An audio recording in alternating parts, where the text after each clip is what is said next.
Good morning everyone, welcome back to my channel. Today we're going to talk about a very specific topic that I think is really taboo for some weird reason in the gay community, specifically with men of color.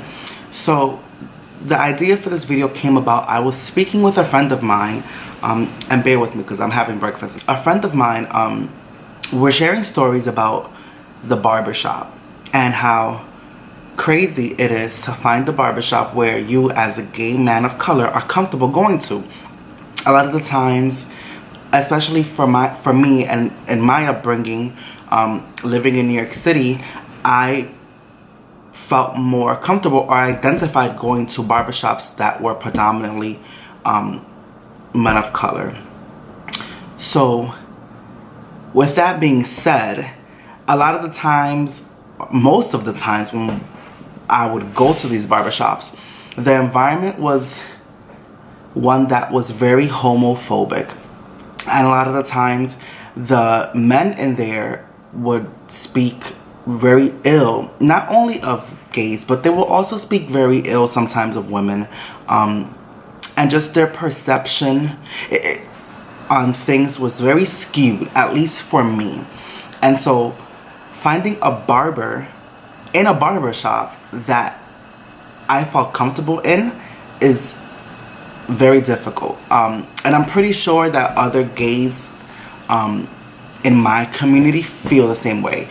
I know my friend was telling me that actually he didn't have a particular story to share, and I don't have a particular story to share either, but it's just little instances or little, things that occur while you're at the barbershop that it's just like, oh my goodness, like, can you hurry up? Like, do I have to be here? My first barber that I remember, his name was Eric. Now, I remember so clearly my mom hated this barber, and the reason is because my mom hated this barber. She never met him, but my mom as a hairstylist would always say that he was pushing my hairline very far back. And as a young kid, like when your parents tell you something and you're like, oh please, like, you don't know what you're talking about. Like, I know what I'm doing. I know this. You don't. Well, she was right and I was wrong. I would say by the end of high school, which is when I stopped going to him. Yes, by the end of high school was when I stopped going to this barber. My hairline was skewed severely. I mean, if you look closely, maybe right now you can't tell because my hair is grown, but my hairline used to be straight, and now it's sort of looks like the arch of a McDonald's sign, the arches, the golden arches.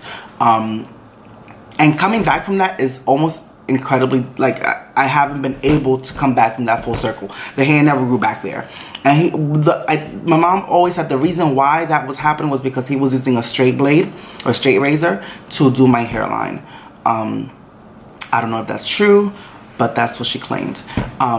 So after high school, I stopped going to this barber. In this particular barbershop, I didn't particularly feel uncomfortable because it was not predominantly a barbershop that catered to men of color. It wasn't. It was very diverse.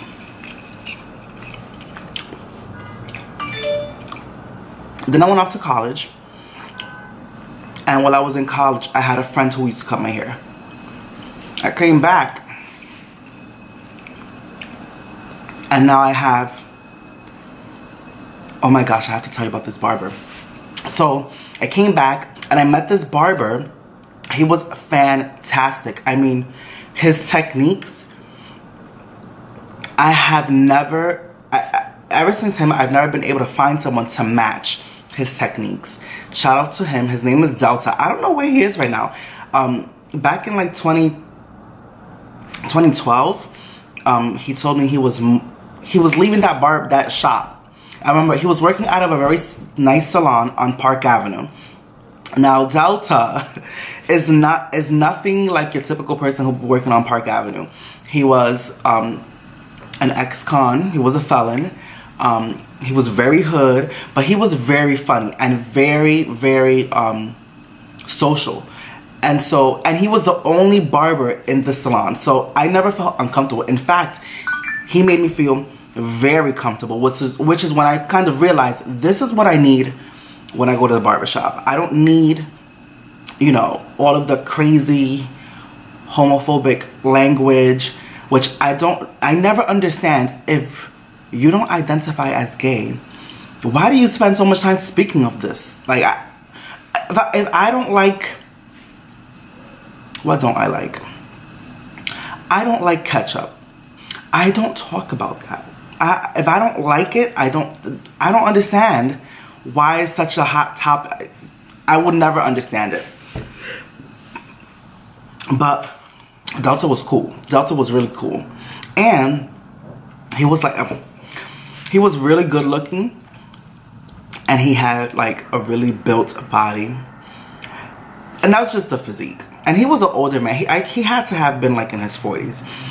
But he had a beautiful personality. So he left. He then, you know, he was telling me he does house calls. And I'm like, I don't know how comfortable I feel with a house call from you. And it had to do with the fact that I lived with my mom at the time.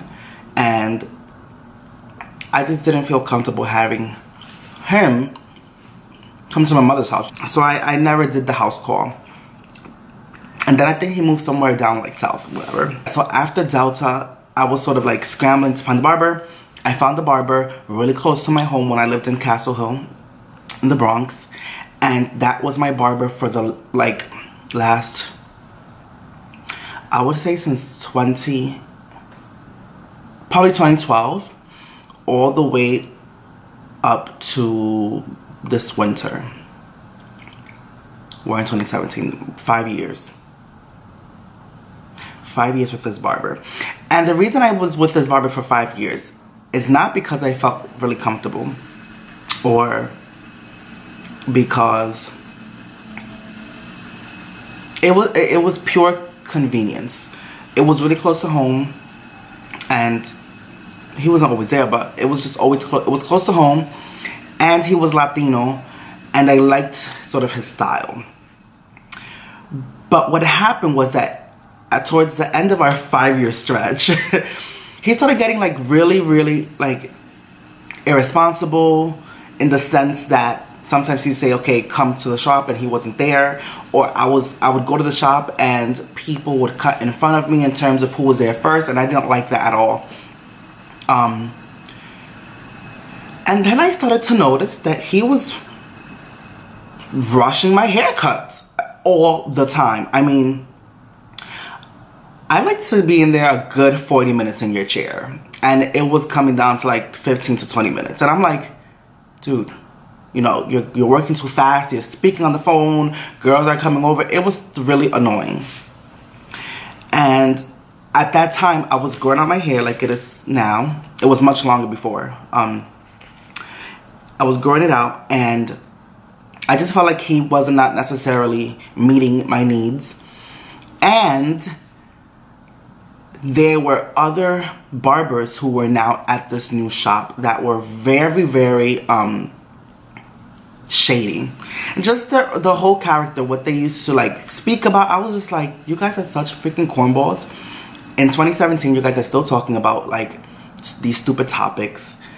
And I don't understand why this always comes up. But in any event, whatever. I decided I was going to look for another barbershop or another barber. And I found one. I sort of reconnected with someone from my high school who turned out to be a barber. And his technique is also very cool. I like what he does. I like how much time and effort he puts into the haircut. So I just got back from the barber shop. It was a really good session. I'm not sure if you can see, but my barber fucked it up. And yeah, so my barber didn't necessarily, he was very open to the idea of doing the video. and getting, you know, like his perspective from a barber's point of view, and also being a member of the LGBT community. So we're going to shelf that video for the next time I see him, which is probably gonna be in 3 weeks. So when this video goes up on YouTube, it would have been maybe like a month from when it was actually put together. But like oh my goodness, I'm like, I look like a different person. I'm in love.